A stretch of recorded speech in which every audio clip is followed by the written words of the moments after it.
Hello everyone, I hope you all are very well. आज हम इस वीडियो में जनरल स्टडीज़ पेपर 1 यूपीएससी का जो पेपर है उसको डिस्कस करने जा रहे हैं, जो कि मेंस एग्ज़ाम का पेपर है। इसमें टोटल 20 क्वेश्चंस हैं और सबसे पहले जो क्वेश्चंस हैं इसमें जो है 3 आवर्स का टाइम है, 250 मार्क्स हैं। इसमें 1 से लेके 10 तक जो है 10 मार्कर क्वेश्चन है और 11 से 20 तक जो है वो 250 वर्ड्स में आंसर लिखना है। ऐसे क्वेश्चन हैं जिनमें 15 मार्क्स हैं। अब यहाँ पे सबसे पहला जो क्वेश्चन है उसको हिंदी में दिया हुआ है। शैलकृत स्थापत्य प्रारंभिक भारतीय कला एवं इतिहास के ज्ञान के अति महत्वपूर्ण स्रोतों में से एक का प्रतिनिधित्व करता है, विवेचना कीजिए। तो यहाँ पे बात की गई है जो रॉक कट आर्किटेक्चर है वो one of the most important sources of our knowledge of early Indian art and history.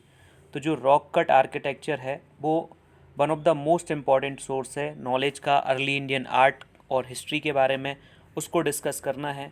तो यहाँ पे एग्जाम्पल के बेसिस पे, उसके फीचर्स के बेसिस पे डिस्कस किया जा सकता है। क्वेश्चन सेकंड कहता है भारत में बौद्ध धर्म के इतिहास में पाल काल अति महत्वपूर्ण चरण है, विश्लेषण कीजिए। तो जो पाला पीरियड है most significant phase in the history of Buddhism in India, enumerate. Question third says that Lord Curzon की नीतियों एवं राष्ट्रीय आंदोलन पर उनके दूरगामी प्रभावों का मूल्यांकन कीजिए। Evaluate the policies of Lord Curzon and their long term implication on the national movement. मतलब जो लॉर्ड कर्जन की जो पॉलिसीज़ थी और उसका क्या इम्पैक्ट हुआ, जो कि नेशनल मूवमेंट पे आखिर उससे क्या इम्पैक्ट पड़ा, ये बताना है। दूसरा जो फोर्थ क्वेश्चन है, discuss the geophysical characteristics of circum Pacific zone. जो पैसिफिक जोन है, सरकम पैसिफिक जोन है, उसकी एक तरह से फिज़िकल जो कैरेक्टरिस्टिक्स हैं उसको यहाँ पे डिस्कस करना है। प्योरली ये ज्योग्राफी का क्वेश्चन है। Question 5, the process of desertification does not have climate boundaries, justify with example. यहाँ पे आंसर मांगा गया है कि जिस तरह से डेजर्टिफिकेशन बढ़ता जा रहा है तो उसमें एक कोई अब बाउंड्री जो है वो नहीं रह गई है और एग्जांपल इसमें देने हैं। Next question 6 is that how will the melting of Himalayan glacier have a far reaching impact on the water resource of India. तो जो हिमालय में जो ग्लेशियर्स हैं वो धीरे धीरे मेल्ट होते जा रहे हैं, उससे इंडिया की जो वाटर सिक्योरिटी है उस पर क्या इम्पैक्ट पड़ने वाला है, वाटर रिसोर्सेज हैं उस पर क्या दूरगामी इफेक्ट होने वाला है, ये बताना है। क्वेश्चन 7 सेज दैट कि account for the present location of iron and steel industry away from the sources of raw material by giving example. अब जो कि आयरन स्टील इंडस्ट्रीज़ हैं वो उनके रॉ मटेरियल के सोर्स से दूसरी जगह पे स्थापित हैं, तो उसके क्या ऐसे रीज़न हैं, एग्जाम्पल दे के समझाना है। Question 8 says that बहुसांस्कृतिक Bharatiya Samaj को समझने में क्या जाति की प्रासंगिकता समाप्त हो गई है, उदाहरणों सहित विस्तृत उत्तर दीजिए। Has caste lost its relevance in understanding the multi cultural Indian society. तो यहाँ पे जो है वो कास्ट के ऊपर बात की गई है कि क्या भारतीय समाज की संस्कृति को समझने के लिए जो जाति इम्पॉर्टेंट थी पहले, अब वो समाप्त हो गई है, क्या कास्ट सिस्टम अब इररिलेवेंट है, ऐसी बात यहाँ पे की जा रही है।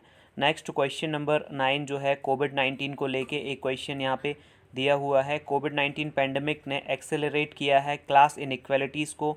मतलब भारत में जो वर्ग हैं, अलग अलग जो श्रेणियों में जो वर्ग हैं उनकी जो इनइक्वालिटीज़ हैं, साथ में पॉवर्टी को क्या एक तरह से इंक्रीज़ किया है, ये बात यहाँ पे की जा रही है। नेक्स्ट, जो regionalism in India appears to be a consequences of rising cultural assertiveness. जो अलग अलग जगह पे अपने आप का जो वहाँ का जो रीज़न है उसको ज़्यादा डोमिनेंट शो करना जो धीरे धीरे यहाँ पे बढ़ता जा रहा है, तो ये क्या कल्चरल असर्टिवनेस का, जो कि सांस्कृतिक मुखरता का क्या इफ़ेक्ट है ये। नेक्स्ट, ये इंडियन जो फ़िलासफ़ी है and tradition played a significant role in conceiving and shaping the monuments and their art in India. तो जो इंडिया की जो फ़िलासफ़ी है एवं परंपरा ने जो भारतीय स्मारक की कल्पना है उसको आकार देने, मतलब स्मारक जो बनाए गए हैं उसके बारे में क्या जो महत्वपूर्ण भूमिका निभाई है, ये यहाँ पे लिखना है। क्वेश्चन 12 सेज दैट कि Persian literary sources of medieval India reflect the spirit of the age. मध्यकालीन भारत के फारसी साहित्यिक स्रोत उस काल के युगबोध का प्रतिबिंब हैं। मतलब जो मध्यकालीन भारत था, मिडेवल इंडिया था, उसमें जो पर्शियन लिटरेरी सोर्सेज हैं उससे जो वहाँ के स्रोत हैं वो क्या, उस बारे में क्या बताते हैं, ये यहाँ पे बताना है। Question 13 says that since the decade of the 1920s the national movement acquired various ideological strength and thereby expanded social base।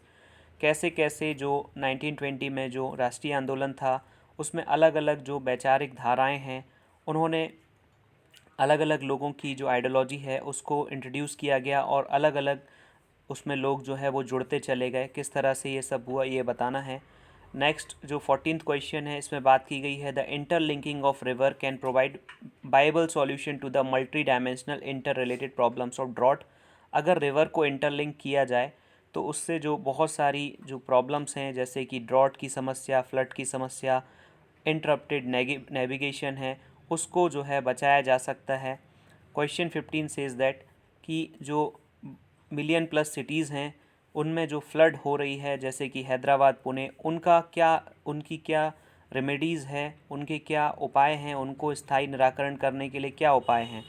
अब अगला जो बात कर रहा है इंडिया का इमेंस पोटेंशियल है सोलर एनर्जी में, तो इसमें क्या रीजनल वेरिएशंस हैं इसके डेवलपमेंट में, ये यहाँ पे बात की गई है। क्वेश्चन 17 बात करता है examine the status of forest resource of India. India में फॉरेस्ट रिसोर्सेज का क्या स्टेटस है और क्लाइमेट चेंज पे उस पर क्या इम्पैक्ट पड़ रहा है। क्वेश्चन 18 सेज दैट क्या भारत में विविधता एवं बहुलवाद वैश्वीकरण के कारण संकट में है। Is diversity and pluralism in India under threat due to globalisation, ये बात यहाँ पे की गई है। Question 19 says that customs and tradition suppress reason leading to obstructionism, do you agree। जो रीति रिवाज और परंपराएं हैं उनको तर्क से जो है वो दबा दिया जाता है, तो एक तरह से इस पे क्या आप इससे सहमत हैं। Last question is have how have digital initiative in India contributed to the function of education system in the country. जो कि अभी कोविड-19 पेंडेमिक है तो उसकी वजह से जो डिजिटल इनिशिएटिव लिए गए हैं उससे एजुकेशन सिस्टम में क्या इम्पैक्ट पड़ा है उसके ऊपर ये क्वेश्चन पूछा गया है। Thank you very much.